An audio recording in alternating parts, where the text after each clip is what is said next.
4.15 총선 사전투표가 이틀 동안 진행됩니다. 코로나19로 사전투표율이 높아질지 주목됩니다. 이해찬 민주당 대표의 방사관 가속기 발언을 두고 통합당 후보들이 연일 공세를 펼치고 있습니다. 민주당은 방어에 나섰습니다. 코로나19가 완치돼 퇴원한 환자 2명이 다시 확진 판정을 받았습니다. 완치자 전원에 대한 검사가 진행 중입니다. 여러분 안녕하십니까? 계속해서 충북 지역 뉴스입니다. 어제 이 시간에 전해드린 충청북도 교육청 이전 학교 공모 소식과 관련해 지난해 이루어진 가경초등학교 이전 학부모 설문지 원본이 노출됐습니다. 해당 영상을 좀 더 신중하게 편집하지 못한 점 깊이 사과드립니다. 첫 소식입니다. 4.15 총선 사전투표가 내일부터 이틀 동안 진행됩니다. 코로나19로 인한 사회적 거리두기가 사전투표율에 어떤 영향을 미칠지 관심을 모으고 있습니다. 이채영 기자입니다. 충북의 지난 20대 총선 사전투표율은 12.85%, 19대 대선에서 2배 넘은 25.45%로 올라섰고 제7회 지방선거 때도 20%를 넘었습니다. 도내 유권자는 135만 3,700여 명. 코로나19로 사회적 거리두기가 실시되고 있어 사전투표율에 어떤 영향을 줄지도 변수입니다. 일정 잡기가 그래가지고 그냥 바로 사전투표 했는데 되게 편하고 좋아가지고 본가 가서 이제 투표를 하기도 힘드니까 여기서 그냥 미리 사전투표로. 충북에서 처음 투표권을 얻은 18살 유권자도 1만 6천여 명에 이릅니다. 중앙선관위가 지난달 23, 24일 실시한 여론조사에서 72.7%가 반드시 투표하겠다고 했고 26.7%가 사전투표하겠다고 답했습니다. 지난 20대 총선 당시 조사에서는 적극 투표 의향자 가운데 14%가 사전투표를 하겠다고 답해 4년 만에 12.7%포인트나 높아졌습니다. 아무래도 코로나 때문에 사람들이 몰리는 그 본투표 시간보다는 사전투표를 좀 활용해서 이전 선거와 달라지는 점들도 있습니다. 코로나19 확산 우려로 먼저 투표소 입구에서 발열 체크가 이뤄지고 손소독을 마치면 위생장갑이 배부됩니다. 증상이 있으면 다른 선거인과 동선이 겹치지 않도록 별도로 꾸려진 임시기표소에서 투표하게 됩니다. 본인 확인 방식도 달라졌습니다. 기존에 쓰였던 지문 인식은 접촉이 우려돼 이번 선거에선 이렇게 비닐장갑을 낀 채 전자서명을 하는 것으로 바뀌었습니다. 참여 정당이 많아진 만큼 비례대표 투표용지도 역대 최장길이어서 한 번 더 확인이 필요합니다. 안심하고 투표할 수 있도록 충북 154곳 사전투표소도 꼼꼼한 방역이 이뤄졌습니다. 코로나19 방역 관리에 철저를 기하고 있습니다. 선거인 여러분께서는 안심하고 투표를 하시기 바라고요. 투표소에 오실 때는 신분증과 마스크는 꼭 착용하시기 바랍니다. 사전투표소 위치는 중앙선관위 홈페이지와 포털 사이트 내 투표소 찾기 서비스를 통해 확인할 수 있습니다. MBC 뉴스 이채연입니다. 후보 간 고소 고발이 이어지는 충주 선거구에 이번에는 미술품 무단 반출 논란이 일었습니다. 더불어민주당 충주시 의원 12명은 미래통합당 이종배 후보가 충주시장 재임 시절 충주시가 산 미술품을 국회의원에 당선되자 자신의 사무실로 무단 반출한 사실을 확인했다면서 절도 혐의로 검찰에 고발하겠다고 밝혔습니다. 이에 대해 이종배 후보는 비서진이 개인 소지품을 정리하는 과정에서 착오로 미술 작품을 포함한 사실을 확인해 반납했다고 시민들에게 사과한 뒤 단순한 해프닝을 민주당이 왜곡하고 있다고 주장했습니다. 충북과 경쟁하는 전남에 방사관 가속기를 유치하겠다는 더불어민주당 대표의 발언을 두고 파문이 가라앉지 않고 있습니다. 미래통합당의 공세에 더불어민주당도 날을 세우며 막판 쟁점이 되는 모양새입니다. 정재영 기자입니다. 문제의 발언은 이해찬 대표가 더불어민주당 광주시당을 찾은 자리에서 나왔습니다. 4세대 원형 방사관 가속기 유치와 모빌리티 신산업 생태계를 광주 전남에 구축을 하도록 하겠습니다. 다목적 방사관 가속기 유치를 두고 청주 등 5개 지자체가 경쟁하는 와중에 집권당 대표가 특정 지역에 덜컥 약속을 한 겁니다. 충북의 민주당 총선 후보자 전원이 오창 유치를 선언한 바로 다음 날 나온 발언. 비판이 쏟아졌고 이해찬 대표가 곧 실수였다며 정정했지만 이런 충돌은 어느 정도 예견된 측면이 있었습니다. 민주당이 중앙당 총선 공약을 발표하면서 경쟁지인 충북과 전남 모두에 방사관 가속기를 중복해서 넣었기 때문입니다. 한쪽은 말뿐인 약속이 될 수밖에 없습니다. 미래통합당은 KTX 세종역에 이어 충북 홀대론이 우려된다며 강도 높은 공세를 이어갔습니다. 뜻이 잘못 전달됐다는 해명은 변명이라며 이해찬 대표의 사죄를 요구하고 민주당 현역 의원들에게도 책임을 물었습니다. 민주당 국회의원들의 정치적 부재를 눈으로 실감하는 부분이기도 합니다. 오죽하면 민주당 충북 총선 후보자들이 유치를 선언한 다음 날 이런 발언으로 대표 말 한마디 때문에 수세에 몰린 민주당. 두 번째 입장문을 통해 대표가 정정했고 과학기술정보통신부도 해프닝으로 보고 있다며 거듭 진화에 안간힘을 썼습니다. 다만 청주 의원들을 향한 통합당의 비판에 대해선 날을 세웠습니다. 이해찬 대표 이름으로 그 발언이 잘못됐다. 충청북도하고 공정 경쟁을 하라는 뜻이다. 라고 정정 보도문이 나왔겠습니까? 오히려 충청북도 의원들의 중앙당에 대한 영향력이다. 이렇게 생각하고 있습니다. 충청북도는 총선 최대 화두가 된 방사관 가속기 논란을 유치 당위성을 알리는 계기로 삼겠다는 입장. 이해찬 대표는 자신의 발언이 실수였음을 스스로 입증해야 하는 처지가 됐습니다. MBC 뉴스 정지영입니다. 충북에서도 코로나19 완치자 가운데 다시 확진 판정을 받은 사례가 나왔습니다. 현재까지 2명이 재확진 판정을 받았는데 전수검사가 진행 중이라 긴장을 늦출 수 없습니다. 조미애 기자입니다. 충청북도가 도내 코로나19 완치 퇴원자 30명 가운데 15명을 조사한 결과 2명이 다시 양성 판정을 받았고 5명에 대해선 아직 결과가 나오지 않았습니다.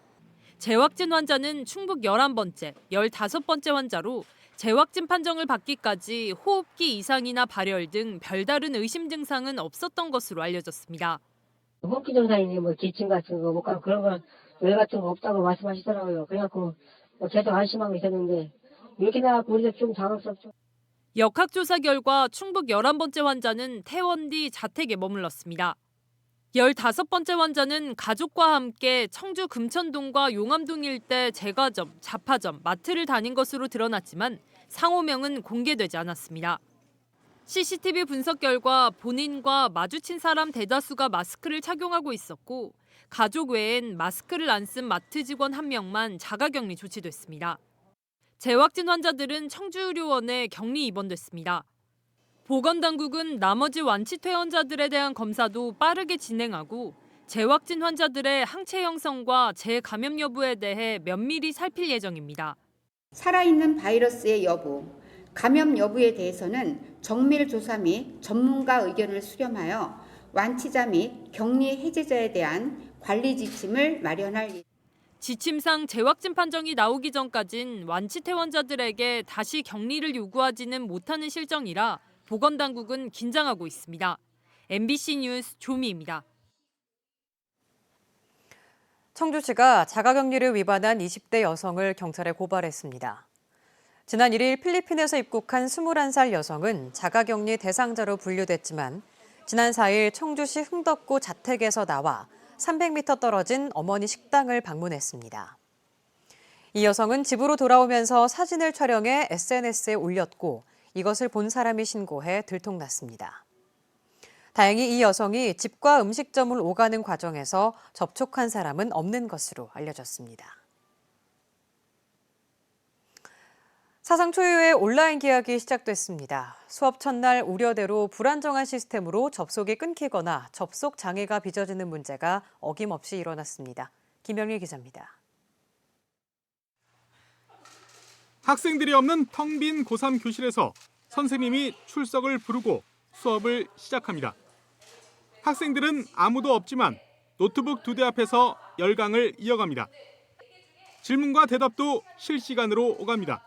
이 지역은 도대체 어디일까? 아는 친구 있을까? 사우디아라비아. 사우디아라비아 아니야. 인도. 아니야. 쌤 뭘로 끝나요? 이라크. 온라인 수업에는 선생님 1명에 학생 24명이 동시 접속했고 참여자들의 모습은 한 화면에 모두 뜹니다. 고3 학생들 같은 경우는 마냥 계약을 연기할 수 없을 것 같아서 준비를 하게 되었고 운영만 잘 한다면 이 코로나19 기간을 준비할 수 있을 것이라고 생각이 들어서 더욱 철저하게 준비할 예정입니다. 하지만 개학 첫날부터 문제가 끊이지 않았습니다. 교사들은 온라인 수업 진행을 위한 동영상 수업을 올리는데 속도가 떨어져 애를 먹었고 이미 올린 영상 일부는 아예 열리지 않는 문제도 발생했습니다. 업로드가 잘 되진 않아가지고 한 3번 정도 시도를 하다가 업로드가 됐어요. 근데 업로드가 됐는데도 이 영상이 잘 구동이 안 되고 도중에 끊기는 현상이 있었습니다. 온라인 수업을 듣는 과정에서 동영상 연결이 멈추거나 끊기고 접속이 지연되는 현상은 어김없이 빚어졌습니다. 다 같이 들어오니까 렉이 걸려서 40분까지 출석 체크를 해야 되는데 좀 일찍 들어갔는데도 렉이 걸려서 출석 체크가 늦게 되고 그럴 때가 있어서. 또 다른 불안도 해결되지 않았습니다. 온라인 수업 준비를 교사들이 전담해야 하는 상황에서 어디까지가 저작권법 위반인지 교육당국에서는 지금도 별다른 지침을 내놓지 않고 있습니다. 동영상을 제작해서 올려야 되는데 이 동영상이 저작권에 걸리는지 혹은 교과서가 어디까지 걸리는지 이런 것들에 대해서 출판사별로 다 다르고 그래 지침이 명확하지가 않아서 어려움이 있습니다. 준비가 미흡한 상황에서 맡게 된 온라인 계약. 앞으로 순차적으로 이뤄지게 될 온라인 계약이 안정적으로 이뤄질 수는 있을지 우려를 낳고 있습니다. MBC 뉴스 김영일입니다.